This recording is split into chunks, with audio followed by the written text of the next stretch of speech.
Bienvenidos al podcast de Wuxian. Un oyente nos trajo un libro bastante peculiar, La puerta de los vampiros, de Michael W. Ford, y nos pidió que lo exploráramos. Se trata del vampirismo, pero no como lo conocemos. Exacto. Olvídense de Drácula y los murciélagos. Que hablemos del mago vampiro, desde una perspectiva luciferina. Confieso que me intriga la idea de un vampiro, que no busca solo sobrevivir. Sino prosperar. ¿Podrías explicarnos qué significa esto, en el contexto de este libro? Claro. Ford plantea una idea casi darwiniana. El vampiro como un depredador, que busca constantemente evolucionar y fortalecerse. No se conforma con lo mínimo. Aspira a la autodeificación, a convertirse en su propio dios. ¿Y el vampirismo? ¿Cómo encaja en este proceso de autodeificación? Es una herramienta fundamental. No se trata de beber sangre física, sino de absorber chi o prana, la energía vital que nos rodea. Imagina al mago vampiro como un imán, que atrae y acumula esa energía para fortalecer su cuerpo y su mente. Entonces, este vampirismo luciferino Se enfoca en el plano astral, ¿verdad? Tiene algo que ver con las experiencias fuera del cuerpo. Exactamente. Ford describe el plano astral como un campo de juego, donde el mago vampiro puede proyectarse y actuar como un depredador energético. Es un concepto que puede sonar un poco intimidante, pero Ford insiste en la importancia de la responsabilidad y la disciplina mental. ¿Qué tipo de disciplina propone para controlar esta energía? ¿Habla de algún tipo de entrenamiento específico? Sí, habla del yoga himánico, una serie de técnicas para fortalecer la mente y controlar la energía que se absorbe. No se trata de succionar energía que cualquiera sin control, sino de un proceso consciente y con un propósito, claro. ¿Y cuál sería ese propósito? Simplemente acumular poder. El objetivo final es la autodeificación, como ya mencionamos. Pero para entender mejor cómo se llega a esa meta, tenemos que hablar de una figura central en el libro, Tiamat. Tiamat. La diosa dragón de la mitología mesopotámica. ¿Qué papel juega en el vampirismo luciferino? Ford la presenta como la primera vampiresa, la madre de todos los vampiros. Es un arquetipo de la hechicera primordial, conectada al caos, al abismo, a las fuerzas primigenias del universo. El abismo. Hablamos de algo así como el infierno. No, exactamente. Ford lo relaciona con el subconsciente, ese espacio oscuro e ilimitado que todos llevamos dentro.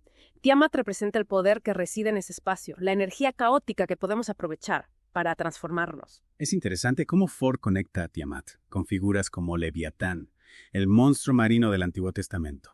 ¿Qué nos dice eso sobre la naturaleza del vampirismo luciferino? Nos habla de la conexión con las fuerzas primigenias, con la oscuridad que precede a la creación. El vampiro luciferino no teme esa oscuridad, sino que la abraza como fuente de poder. Me está dando la impresión de que este vampirismo no es solo un asunto sobrenatural, sino que tiene un fuerte componente psicológico. ¿Es así? Completamente. De hecho, Ford describe diversas técnicas para practicar este vampirismo astral, algunas de las cuales pueden parecer Sorprendentemente cotidianas. cotidianas. ¿A qué te refieres? Cuéntanos más. Imagina esto. Ford habla del vampirismo por contacto físico. Puedes absorber energía a través de un simple apretón de manos, un abrazo, o incluso un roce casual. Increíble. ¿Y qué hay de otras formas? ¿Describe alguna técnica para absorber energía a distancia? Por supuesto. También habla del vampirismo visual, donde proyectas tu conciencia, como una especie de tentáculo astral para absorber la energía de alguien que estás observando. Eso suena un poco invasivo, ¿no? ¿Cómo se asegura Ford de que estas prácticas no se utilicen para dañar a otros? La ética es fundamental en este camino. Ford insiste en que nunca se debe dañar a otros con estas prácticas. El vampirismo luciferino se basa en el poder personal, pero no a expensas del bienestar de los demás. Me alivia escuchar eso. ¿Y si no queremos acercarnos a nadie? ¿Hay alguna forma de vampirismo a distancia? Sí, Ford describe el vampirismo ritual, que utiliza sigilos, espejos y la fuerza de la intención para absorber energía a distancia. Es fascinante. Y ahora, una pregunta que seguro muchos se están haciendo. ¿Tiene algo que ver con los sueños? Por supuesto. Ford dedica un capítulo entero al vampirismo en los sueños, donde explica cómo proyectarnos al plano astral mientras dormimos. Y absorber energía de otros soñadores. Eso sí que es interesante. ¿Puedes hablarnos un poco más sobre esa técnica? ¿Qué tipo de experiencias se pueden tener en el plano onírico? Con gusto.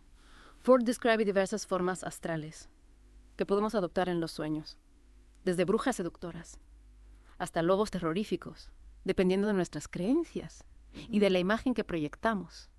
Wow, realmente me has dejado con ganas de saber más sobre este vampirismo onírico. Si te parece, podemos profundizar en ese tema después de una breve... No te preocupes, no hay pausas en el podcast de Wuxian. Ya.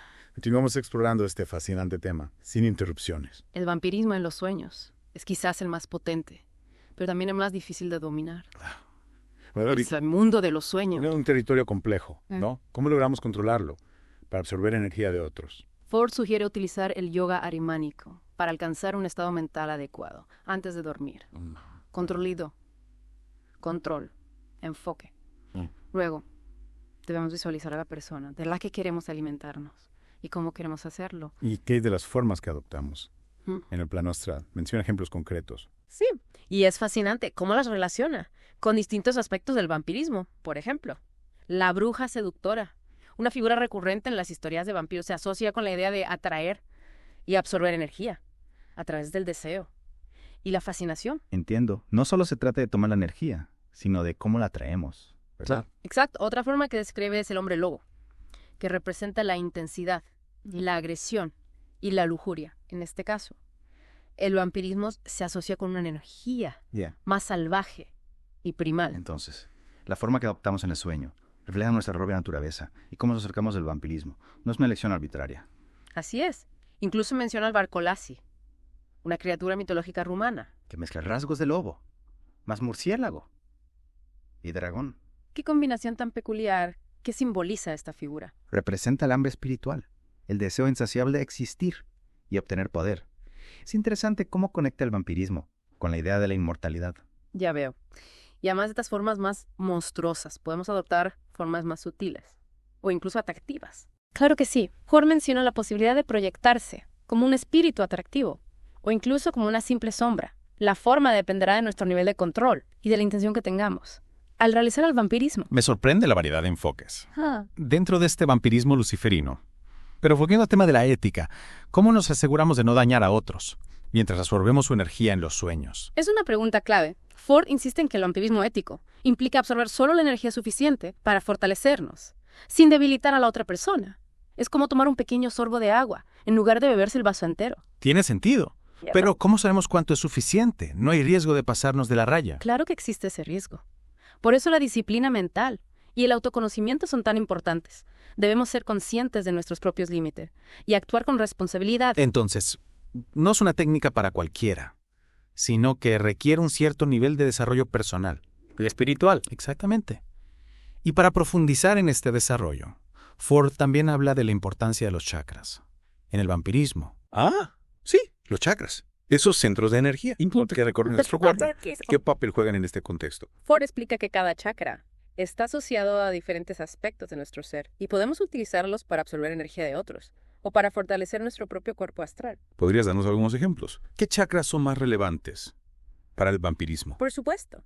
Por ejemplo, el chakra del tercer ojo, situado en la frente, se asocia con la percepción, la intuición y la visión astral.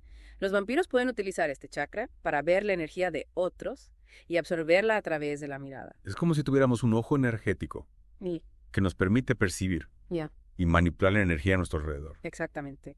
Otro chakra importante es el chakra del corazón, asociado al amor, la compasión y la conexión emocional. Los vampiros pueden usar este chakra para absorber energía de las personas con las que tienen un vínculo emocional fuerte. Entiendo. Pero también hay un riesgo. No podemos absorber energías negativas o crear lazos energéticos no deseados. Sin duda. Por eso es crucial comprender bien los chakras y cómo funciona antes de intentar usarlos para el vampirismo. Parece que ese vampirismo luciferino es mucho más complejo de lo que parece, a simple vista. Así es. No se trata solo de absorber energía, sino de hacerlo de forma consciente, ética y con un propósito claro. Y hablando de propósito, hay otro aspecto que me gustaría mencionar. La doctrina de adversario. La doctrina del adversario. Suena un poco intimidante. ¿De qué se trata? Se basa en la idea de que el vampiro es un ser que se opone a las normas establecidas, un rebelde que busca su propio camino hacia el poder y la divinidad. ¿Y quién sería el adversario en este contexto? Dios, la sociedad, nosotros mismos. Podría ser cualquiera de esas cosas o incluso todas a la vez. El punto clave es que el vampiro luciferino no se conforma con las limitaciones impuestas por el mundo exterior, sino que busca trascenderlas a través de su propia voluntad. Y poder. Es una idea poderosa, pero también un poco peligrosa. No hay riesgo de caer en el egoísmo y la arrogancia si nos vemos como adversarios de todo. Es un riesgo real, sin duda, por eso. La ética y la responsabilidad personal son aún más importantes en este camino. El vampiro luciferino no busca la destrucción, sino la transformación, tanto de sí mismo como del mundo que lo rodea. Es una perspectiva interesante. Me hace pensar en la relación entre el vampirismo y la magia. ¿Son prácticas separadas o hay puntos de conexión? Ford sugiere que el vampirismo en sí mismo es una forma de magia, un arte que nos permite manipular la energía y el poder a través de la voluntad y la intención. Entonces, no es solo absorber energía, sino que también implica un componente ritual y simbólico. Exactamente. De hecho, Ford describe varios rituales vampíricos en su libro, algunos inspirados en la magia quifótica, una tradición esotérica que trabaja con las fuerzas ocultas del universo. Qué fascinante. ¿Podrías contarnos un poco más sobre esos rituales? ¿Qué buscan alcanzar? Los rituales tienen diferentes propósitos. Algunos se enfocan en fortalecer el cuerpo astral del vampiro, otros en atraer y absorber energía de fuentes específicas, y otros en contactar con entidades espirituales, que pueden otorgar poder y conocimiento. Me imagino que estos rituales no son para cualquiera, sino que requieren experiencia y conocimiento mágico. Así es. Ford advierte que los rituales vampíricos pueden ser peligrosos si no se realizan con precaución y con la guía de un maestro experimentado. Entiendo. Y hablando de maestros, hay un personaje que me ha llamado la atención. En el libro, Leviatán. ¿Quién es y por qué es importante para los vampiros luciferinos? Leviatán es una figura fascinante, un monstruo marino mencionado en el Antiguo Testamento, que se asocia con el caos y la oscuridad primordial. Ford lo presenta como una especie de guía espiritual para los vampiros, una entidad que puede ayudarles a conectar con su propia naturaleza oscura y a obtener poder de ella. Ya veo. Entonces, no es un demonio en el sentido tradicional, sino una fuerza arquetípica que representa el potencial limitado. Que reside en el subconsciente. Precisamente. Y Ford describe un ritual específico para contactar con Leviatán y obtener su ayuda en el camino del vampirismo. Interesante, me encantaría saber más sobre ese ritual. Pero me temo que se nos acaba el tiempo. Es broma, no hay tiempo que nos limite en el podcast de Coaching. Continuemos explorando este fascinante mundo, sin pausas. Retomando el tema de Leviatán, este ser no se invoca a la ligera, requiere una profunda conexión con nuestra propia oscuridad interior, con esa parte de nosotros que a veces preferimos ignorar. Me imagino que no es como pedirle un deseo a un genio de la lámpara, cómo se contacta con Leviatán según Ford. Describe un ritual que es más una meditación profunda que una invocación tradicional. Se trata de sumergirse en el abismo del subconsciente y despertar a esa serpiente primordial que simboliza a Leviatán. Suena intenso como un viaje al centro de nuestro ser. ¿Y qué tipo de beneficios puede obtener un mago vampiro al contactar con esta entidad? Ford sugiere que Leviatán puede otorgar poder, sabiduría y la capacidad de cambiar de forma a voluntad. También se le asocia con la inmortalidad espiritual, un objetivo clave en el camino luciferino. O sea que no solo se trata de absorber energía, sino de alcanzar un estado superior de conciencia y poder casi como una evolución espiritual acelerada. Exacto. Y además del ritual de Leviatán, Ford describe otras técnicas para el vampirismo, como el uso del espejo de Arash para la transformación personal. ¿El espejo de Arash tiene algo que ver con la adivinación o ver el futuro? No exactamente. Es un ritual que utiliza un espejo como herramienta para enfocar la mente y visualizar la transformación que deseamos. Se basa en la idea de que podemos moldear nuestra realidad a través de la fuerza de nuestra voluntad y nuestra imaginación. Es como si el espejo reflejara no solo nuestra imagen física, sino también nuestro potencial oculto, ¿verdad?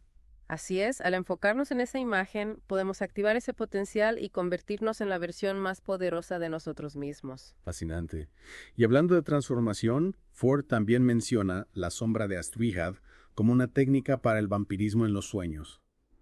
¿Qué nos puedes decir sobre ella? Astrihad es un demonio persa asociado con la oscuridad de muerte, y la enfermedad Ford sugiere que podemos utilizar su energía para fortalecer nuestro cuerpo astral y convertirnos en depredadores más efectivos en el plano onírico. Enfermedad.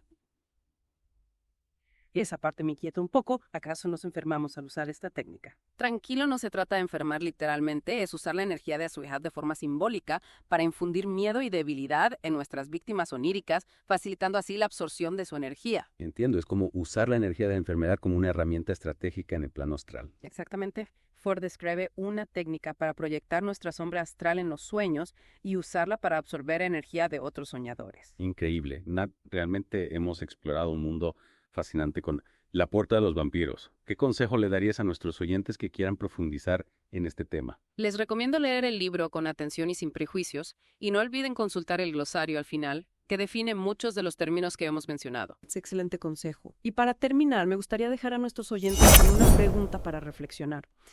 creen que la visualización y la creencia en estas técnicas pueden tener un impacto real en nuestra vida, incluso si no creemos en la magia en un sentido literal. Es una pregunta interesante que nos invita a reflexionar sobre el poder de la mente y la capacidad del ser humano para crear su propia realidad. Y con esa pregunta nos despedimos. Gracias por acompañarnos en este viaje por el podcast de Wuxian. Hasta la próxima.